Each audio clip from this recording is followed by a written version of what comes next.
Hi, everybody. This is Matthew Poes with Poes Acoustics. I'm back from my trip out to Trinov. Many of you had many good questions, and my videos were posting while I was gone. So I'm going to answer. Some of you paid good money, and I appreciate that, to get me to, I guess, pay attention to your question and answer it, and I'm going to go ahead and do that.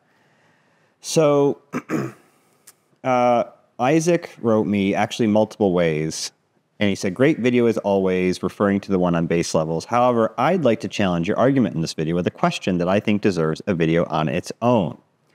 What if people are not listening at reference levels? Now, I'm going to stop before I read more and just say a lot of you brought this up. So we're going to talk about it here. And it's not totally invalid, but I think many of you were exaggerating the degree to which the loudness compensation targets allow for an increase in bass, and the scientific degree to which that's accurate. Does not the perceived loudness of different frequencies then change so that a greater boost in bass and treble is actually needed to maintain accuracy? And the answer to that is yes, but to my understanding, that is what research has shown, and that is why we have an international standard that specifies how to correct for that. ISO 226:2023. Yes, although it's actually quite debated whether that was sensible or not, and it doesn't say that we should be boosting the bass ridiculous amounts. Let's be clear about that. To my understanding, mixing engineers take equal loudness level contours into account when mixing so that the mix sounds balanced at reference levels. Not really, actually, and that's all over the place. But again, most of us don't listen at reference levels. Many in the community have attested to that. Audyssey's dynamic EQ is designed to correct for that using equal loudness level contours, i.e. boosting the bass and treble as you lower the volume below reference level.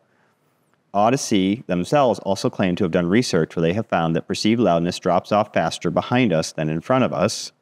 ISO 226:2023 only deals with sounds coming from straight ahead, wherefore dynamic EQ also boosts the level of the surround channels. That's true. There's nothing about that ISO standard that would have accounted for surround sound. What they're basically getting at is that you need to raise the surround channels if you get too low in level.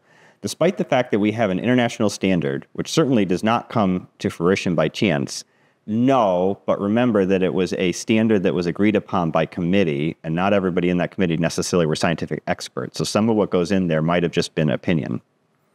I often hear people in the home cinema community reject features like dynamic EQ because they believe that is a gimmick that should not be used if you want accuracy and creator's intent. They're not wrong, and we're going to talk about why they're not wrong. The problem is anybody listening below reference level already is not listening at director's intent. Personally, I've calibrated my system using OCA's AudysseyOne script, which does a fantastic job and sounds amazing at reference level.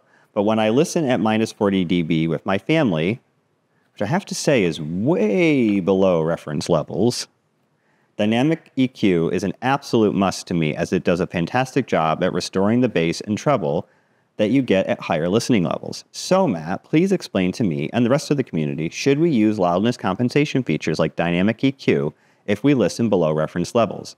If not, can you give us an educated answer as to why? Because no one who bashes on dynamic EQ seems to know what they are talking about. P.S. For reference, here's a video where Jeff Clark, former director of software engineering at Audyssey, explains dynamic EQ and the reasoning behind it. So, I'm going to answer this as two parts because it's related but two separate questions. Question one is, should we be using, I shouldn't say that. Question one is, what role does these equal loudness contours play in our target curves? So let's start with this. There is no research that has ever been done that I'm aware of, and I checked with Todd Welty as well. He came back with the same statement that looked at using equal loudness curves as a basis for targets and found that to be a good idea. In fact, there is some work that looked at doing something like that that found it to be a bad idea, meaning once you directly applied those, what you ended up with was something that did not sound neutral. So we have lots of work. There was Brule and Kesher did some work a very long time ago. There was Harman, Audyssey. Many groups have actually done research, some published, some not because it's proprietary, on what target curves sounded best, where they actually put people into blinded conditions and played, basically what they often do is something where they'll change the contours in some way And one of the common ways is you hand somebody something that has essentially a bass and treble control that is basically a shelf filter at like 100 hertz and let's say somewhere around 1 or 2 kilohertz. And you adjust it in, let's say, 1 dB or even half dB increments. And then when you get to a level you like with all the different music, so you might listen to a music track and adjust it till you like it, and then you get another music track and you adjust it till you like it. They then average all that and kind of figure out, well, what is roughly the shape that people like. And Harman went even further after that and actually created specific target curves where they tested for correction systems to see which ones people liked. And so they have some research. A lot of what I've shared in the past actually is consistent or based on that. So those don't necessarily match the equal loudness contours. That's the first issue. But now the bigger question is not that. Do we calibrate to that? It's, well, do we compensate if we're doing things at different levels? So let's start with this idea that studio engineers are accounting for equal loudness when they're doing that. That's not really true. So with music, there is no standards and they're doing whatever the heck they want. And even though there are some standards that were adopted, you have to understand that in the music industry, those are not followed. They are at best suggestive, and most studios don't do that. The mix engineer has complete artistic control, typically, over the way that they adjust the spectral balance of each recording. So that's on them. The speakers that they use are all over the place, and there are still many studios using really lousy speakers. In fact, there's one in particular. I should just do a whole video on this particular speaker. I'm going to go ahead and put this out there because who knows, maybe he'll come out and give me grief over this, and then I'll get to meet him. So Snoop Dogg, I don't know if he personally likes these speakers or if it's more like a sponsorship thing, but he uses these, I think it's called Augsburger speakers, and they're these big horn speakers, and they've gotten kind of popular in pop studios. So I've actually now run into them a bunch of times in projects I'm working on. And best that I can tell, there's no published data I can get on them. But in the studios I've been in that had these, the measurements we took suggested that they are exactly what I would have expected them to be, which is to say, not very good. They are big, they play really loud, but they're not very good. And one of the engineers who was defending them said, well, a lot of pop and hip hop music has so much bass that the musicians, the creatives basically, so that really could be the sound engineers and the musicians themselves, when they work together to get and sculpt the sound, they need all that bass impact. The problem is, while they do have a lot of woofers, and yes, they have a lot of output, they don't actually have very much deep bass output. In fact, none of their subwoofers have any significant, very deep bass output. And so in one of the studios, one of the complaints was they were distorting when loud, deep bass was being played, and they didn't know what to do. The simple solution for them was actually to put a high-pass filter on it that just cut that out so it didn't produce it anymore. And then that helped reduce the distortion effects. But then that meant that there was no deep bass coming out of these things. The high pass ended up needing to be, if I recall, like 32 hertz. So there was virtually nothing below that. And we actually have proposed to them, whether they do it or not, I don't know, that they replace the bass modules, at least, with something that's of much better quality and performs better. I've actually got a friend in the industry that I'm working with on a big project who had a similar experience, and I think he and I are hoping that he also can convince the studio he's working with that would then work with him on, to replace their bass modules, which are these Augsburger submodules, with something that's actually designed for deep bass output and would be a better choice, in fact, for hip-hop. I would really challenge the hip-hop artists that are into these speakers to listen to a proper high-output subwoofer from a better company and tell me they don't think it sounds better than what they're getting from those subs. So I'm getting way off, but the point is there are lots of speakers that are not technically excellent speakers being used in studios, and that affects what you hear because they're sculpting the sound to sound right on that speaker. So, okay, they do tend to set a level that they would play back the music at. They can adjust it based on the interest of the individuals in music. They're not supposed to do that in a cinema, and for the sake of argument, they don't. The SMPTE standards that were adopted are followed, as far as I understand, across all movie studios. And so when you get to the point of that final mixing, the dubbing stage, they are, in fact, listening at a particular level, which is reference level. and the movie is set at that level. So you could argue that they've compensated in some way for that, in the sense that there is a target curve. The target curve was derived based on what sounded good at that level. But I don't know that I would call that an equal loudness curve. I mean, that wasn't part of the thinking at the time. It was really just what sounds good to people. And in fact, there's other reasons why, for instance, the bass is elevated. That's not related to equal loudness. It's related to actually the reflections in a room.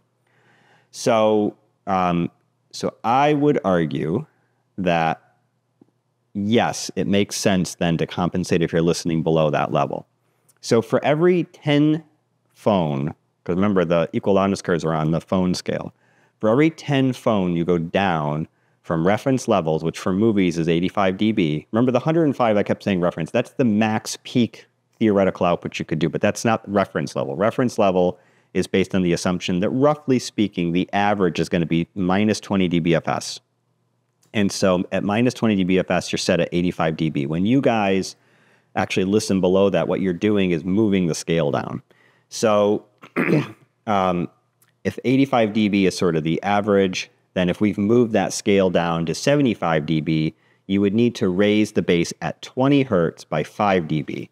And it's basically this kind of straight linear line that goes from, I think it's a couple hundred hertz to 20 hertz. So imagine a line kind of going like that at an angle. It's flat at 85 dB. At 75 dB average listening level, it goes up 5 dB. At 65 dB, that's going to go up another 5 dB. So we're now at plus 10. And if you were to go to 65 dB, you'd be another 5 to that. That's plus 15. So if correct, for the sake of argument, is around plus 3 or 4 dB at 20 hertz relative to 200 or 300 hertz, then yeah, it would make sense to be at like probably close to plus 20. If you're listening at, what did he say, minus 40? That would make some sense.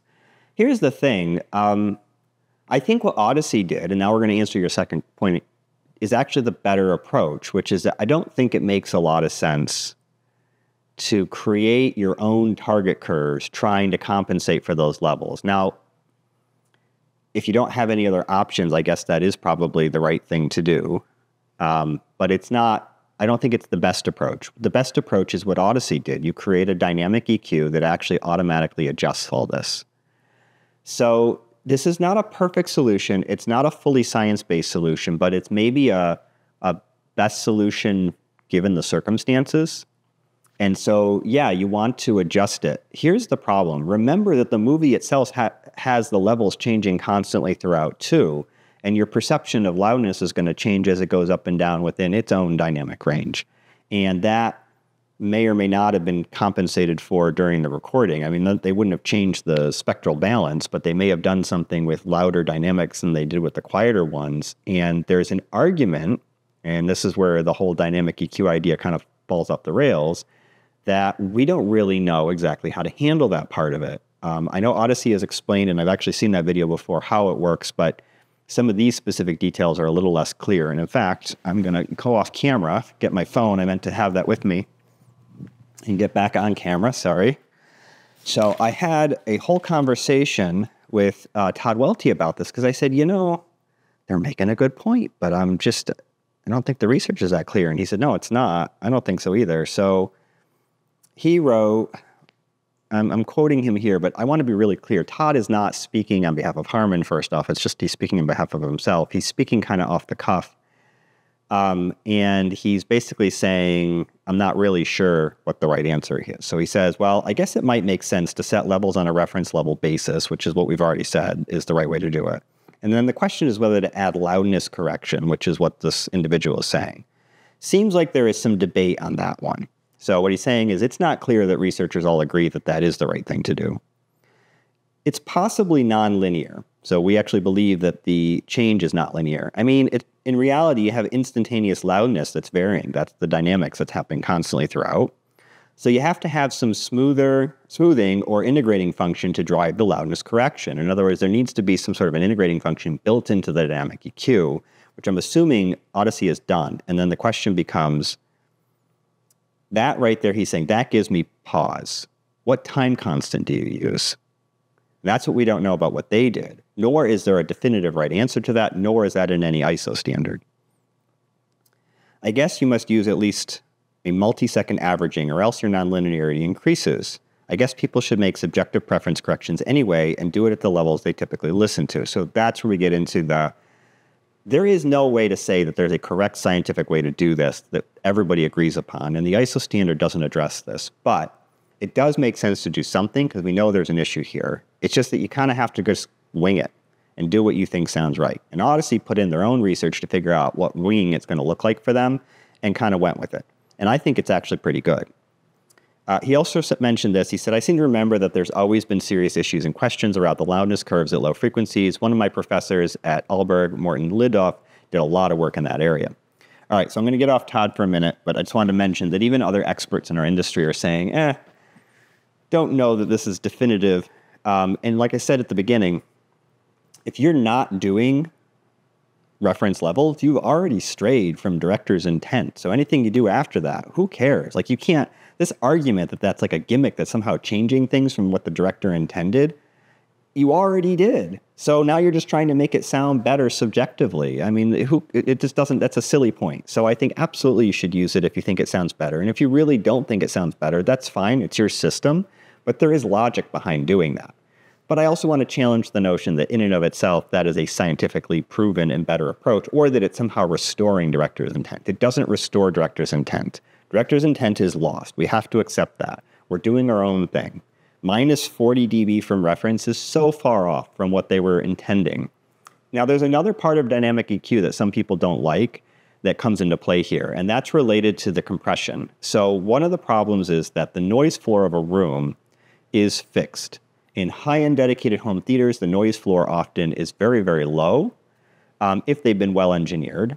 But that's not a given. Lots of home theaters don't have extremely low noise floors. But here's the thing. If you've got a dedicated home theater, why are you not listening at or near reference levels? Most of the time you probably would be, or again, pretty close, maybe minus 10, but not minus 40. Minus 40 sounds like what you do in your living room at night, and you're just kind of casually watching a movie together, which probably then means that your noise floor is going to be much higher than typical. So what's the average noise floor in like a living room like this one that I'm in right now? This is my living room, my family room.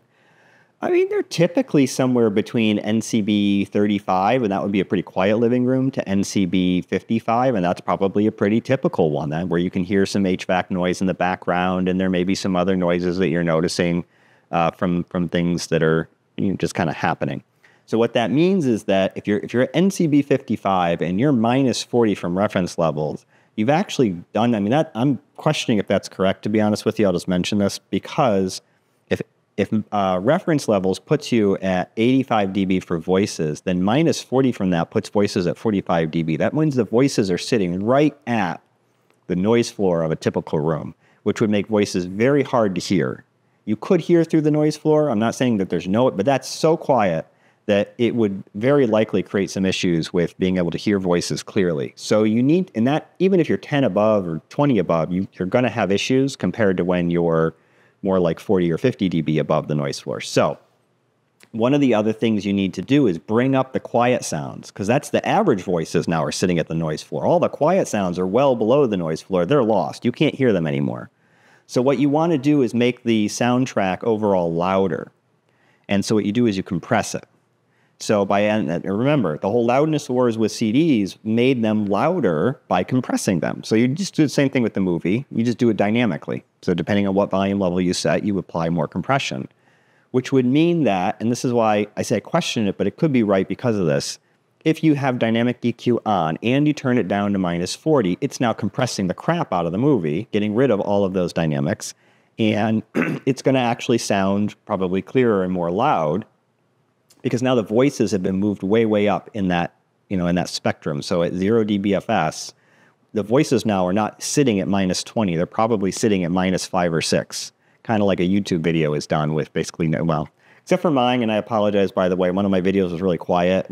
I edit, I don't edit any of my videos anymore because I'm busy and you would never get to see anything. My wife edits some, and I taught her how to do the sound, and so she's been doing it right, but there was a guy that we found in another country who's doing it because he's very inexpensive, and he inadvertently, I think, made a mistake and forgot to normalize the sound levels and didn't bring them up to what they needed to be. So it ended up being like minus 26 LUF or something like that. And that's what it's recorded at, which is just to preserve dynamic range in case I get loud. And that, because I've had videos in the past that were compressing or distorting. And of course you can't fix that once you've done that. So I'm getting off, but with movies, there is a relatively decent amount of dynamic range that's intentionally built into the movie. And if you turn it way down, you're going to not be able to hear that dynamic range correctly anymore. So you've got to compress it.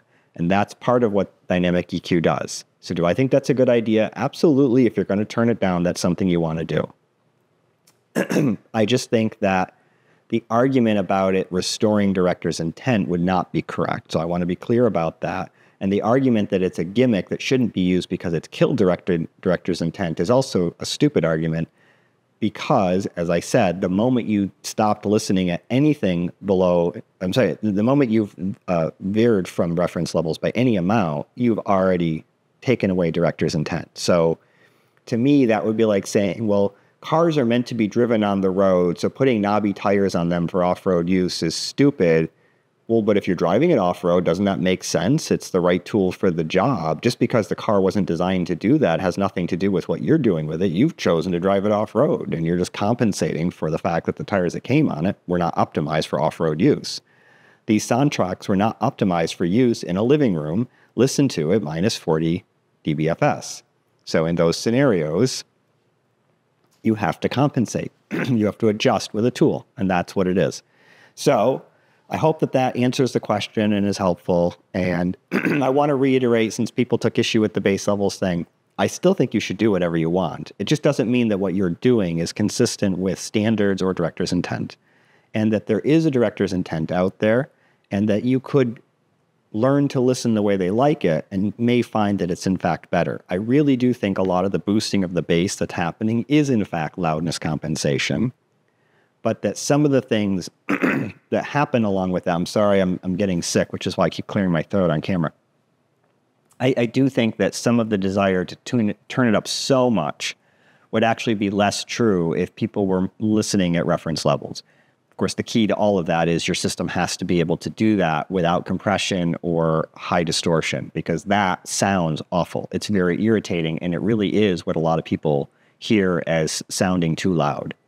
I say this both because there's science that shows that's true, and because subjectively, my aha moments, my experiences in my life, my anecdote here on this is that the first time I ever heard a system, because I had been listening to systems, in fact, I think I mentioned the story. I had a Focal Utopia-based system in a relatively small living room that I was using for home theater. Never crossed my mind that it couldn't hit reference levels or wasn't capable, or that it was compressing and distorting. And this was a pretty sizable system. It used the monitors with the dual mid-bass drivers. They were high-pass to 80 hertz.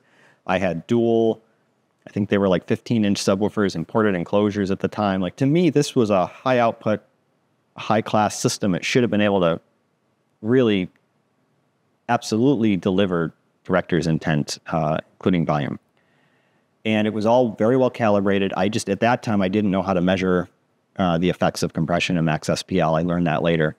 And I had two sets of Utopias, basically. One was Utopia drivers and crossovers and cabinets I made from a damaged set. And I'd actually modified the crossovers to have better performance. And the other was like a standard proper set of Utopias. And those had gotten blown up from a lightning storm. Basically, something had hit the ground outside the house. It went through the ground in the house. It ended up taking out my speakers, my amp, a bunch of things. So I switched over to the DIY system, but I ended up getting a bunch of insurance money for all the lost equipment. And I decided to buy the Gedley speakers, which were significantly higher output. And they were also much more efficient. So whereas the Focal speakers were, I think, rated at 92 dB, but probably in reality were closer to 89 or 90, the Gedley speakers were rated at something like 94 or 5 dB, and I think that was probably about right for them. I do still have them, actually. I shouldn't say I don't have them, but they're in storage. And I plugged them in, and so I basically had two systems at this point, because I had, at that time, I think I only had finished the left and the right speaker when I first did this, and the center channel wasn't done yet. And then I had the other ones, and I was using a receiver with an external amplifier, And I hooked up the one and I watched a movie scene. It was the new Gedley speakers, and I was like, oh my God, that sounds so much better. I was shocked by how much better it sounded. And the thing I noticed was just how effortless it was at reproducing dynamics, but also I kept turning it up, and it was getting like louder and louder. And I didn't realize how loud it was. Like that was one of my thoughts, was like, it's weird. Like they're so effortless, but like they don't feel like they are getting loud. And I started measuring SPLs and realized I was way beyond the SPLs I would ever play the focales at. So then I switched back to the focales, and I did the same thing and listened to them. And it was like, yeah, they're sounding constrained. And I measured the SPL, and sure enough, I was a good 6 to 9 dB actually below where I was with the Gedley. And I switched back to the Gedleys, and then I got the center channel done, and I got the whole system together and calibrated and listened to it, watched a whole movie basically that I was pretty familiar with at the time, and was just blown away at how much more effortless it was in reproducing that, and the fact that I felt completely comfortable watching the whole movie at reference levels without feeling like it was too loud. I then, again, unhooked those speakers, hooked up the other ones. I had presets. I only had 2, but I had one preset that I had set basically for the focales and one that I had set for the Gedley speakers.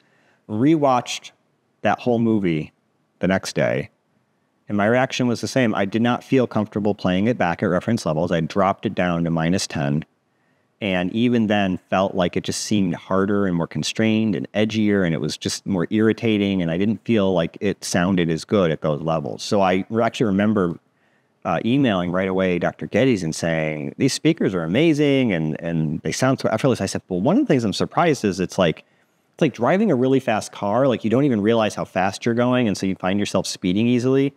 It doesn't sound like it's loud, and so I find myself turning the volume up dangerously loud by accident. And he wrote me a whole explanation basically of why that is and why that's actually a big problem in the speaker industry. And that was my big aha moment that I've now carried through the rest of my life and working in this industry, and why I feel so strongly that we need to resolve this, that speakers do need to have more dynamic capabilities than they often do. Not across the board. There are some speakers that can do well, but too many cannot. And I think it's a problem. So, yes, go ahead and turn it down if that's what makes you happy. I don't listen at reference levels with my kids in my living room either. I don't think these speakers could do it, but even if they could, I still wouldn't. So I get it. And I do think that the dynamic EQ that was developed by Audyssey was smart. I do think that it's something you should consider using. There's some aspects of it that I wish were tweakable or adjustable. I always felt like the compression was a little bit too extreme, and I wished it wasn't like that, including when you listened at reference levels. The compression, I thought, should have been zeroed out, but I remember feeling pretty strongly like it wasn't, and that it was still compressing. Excuse me, sorry about that. So anyway, I think use it though. There's not a lot of better options. If you don't have that feature, one thing you can do is a lot of streaming devices have dynamic compression built into them as an option. And if you're going to be listening at like minus even 20 or 30 or minus 40 for that matter, I do think you should turn the dynamic compression on. I think you'll find that it actually sounds better and voices are clearer. Don't worry about director's intent. That went out the window when you were listening at minus 40. So I hope this is helpful. I hope this video explains my views on this, and appreciate that. As you can see, when you guys write me questions, sometimes I spend some time even talking and reaching out to my friends in the industry to figure out what they think, so that I give you an answer that I feel like there's at least some consensus around, that it's not just my opinion. So thanks, Todd, for giving me your thoughts on that. I appreciate that. I hope all of you found that helpful, and keep on watching. We got more coming. Thanks.